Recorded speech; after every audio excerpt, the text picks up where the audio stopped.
Welcome to GROWiva. I'm Mohita, Chugh, your educator. I hope you all are doing well in your life and having a great day.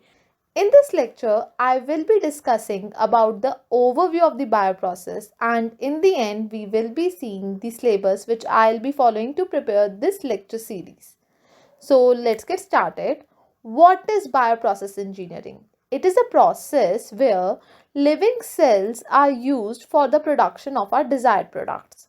Now, desired products can be recombinant protein or virus-like particles, vaccines, monoclonal antibodies. Living cells के साथ साथ हम उनके components भी use कर सकते हैं, जैसे कि लिविंग सेल तो हो गया bacteria, but components like enzymes, chloroplast, etc. are used for the production of food, pharmaceuticals में यूज़ होते हैं, बायोफ्यूल के अंदर, कॉस्मेटिक्स के अंदर, बायोफ्यूल के अंदर एल्गी यूज़ होता है, कॉस्मेटिक्स ऑर्गेनिक कॉस्मेटिक्स आ रहे हैं आजकल. It not only deals with the production of these products but it also deals with the designing as well as development of the equipments or instruments and the process for manufacturing the products. In the next slide, we are seeing the overview of the bioprocess engineering. Bioprocess engineering has been divided into three main parts. The first one is the upstream processing, the second one is the fermentation, and the last one is the downstream processing. In upstream processing, what happened is that हम small scale से उसे large scale में लेके जाते हैं.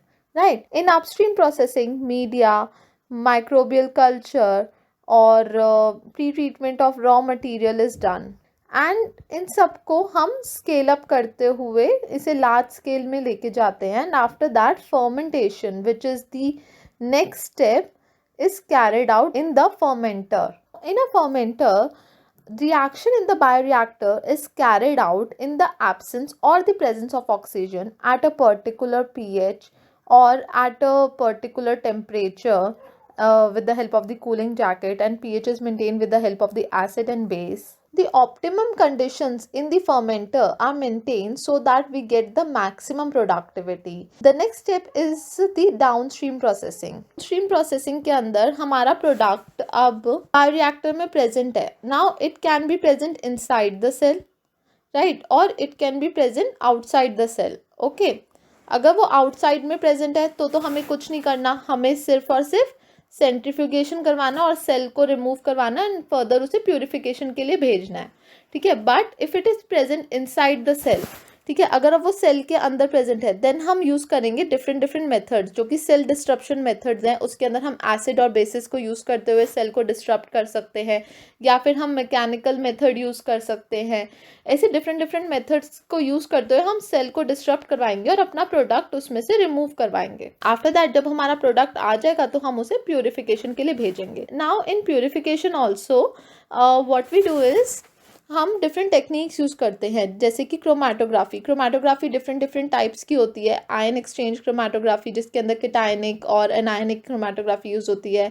Gel filtration जिसके अंदर हम बीड्स यूज़ करते हैं और या फिर हम साइज़ के बेसिस पे हम डिवाइड करते हैं.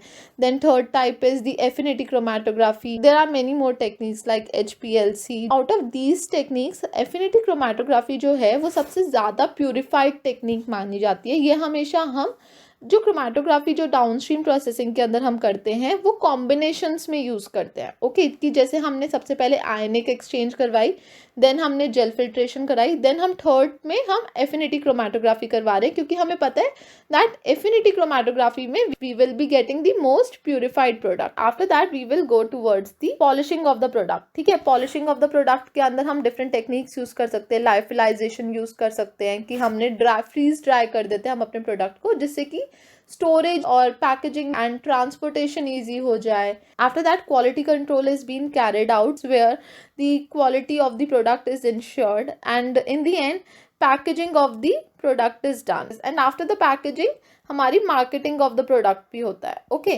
तो जितना भी ये प्रोसेस है from the purification of the product to the marketing of the product, ये सब कुछ हमारा डाउनस्ट्रीम प्रोसेसिंग के अंदर आता है. This is a very simple flow chart जो कि दिखा रहा है दैट अपस्ट्रीम प्रोसेसिंग के अंदर कैसे हम मीडिया को ऑप्टिमाइज कर रहे हैं. देन हम स्केल अप के थ्रू फर्मेंटेशन में जा रहे हैं. Then after that cell disruption method use करा, उसे प्यूरिफाई करा.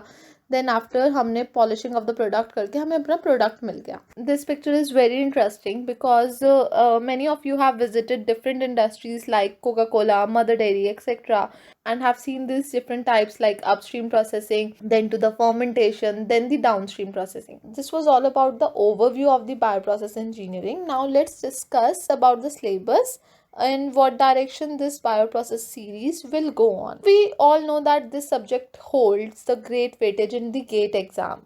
I will be following GATE syllabus plus different different universities के जो सिलेबस है. इससे ज़्यादा अच्छा क्या होगा, अगर आप कॉलेज स्टूडेंट हो तो आप साथ साथ गेट के लिए भी प्रिपेयर कर लोगे.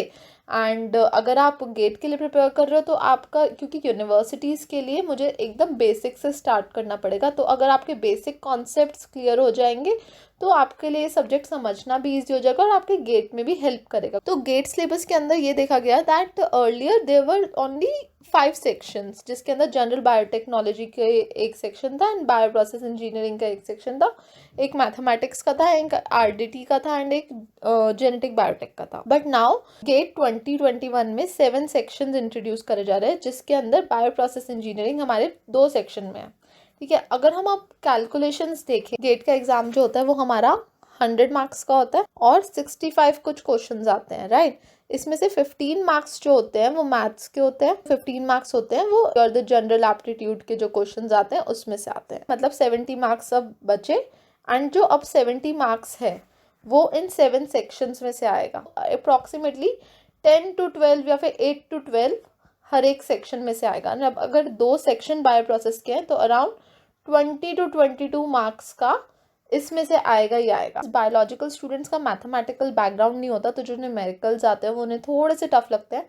तो क्यों ना हम जो प्रायोरिटी वर्क है, दैट इज़ जो सब मैक्सिमम वेटेज है इस सब्जेक्ट की, प्लस ये एक इम्पॉर्टेंट सब्जेक्ट है और ये एक टफ सब्जेक्ट भी है, तो क्यों ना हम इससे स्टार्ट करें. That was the main reason I have started with this subject only. I will start with the section 4 and will end with the section 5. But yes, I will be following the sequence of the GATE syllabus only because it is common for all.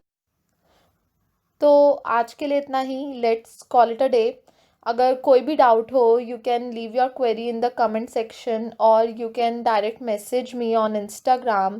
My Insta ID is @Mohita_Chugh. If you like this video and enjoy learning with me, then don't forget to like, share and subscribe to my channel. This will keep me motivated to make more videos for you guys. Thank you, and I hope you guys have a great day ahead and have a very productive day. Thank you so much.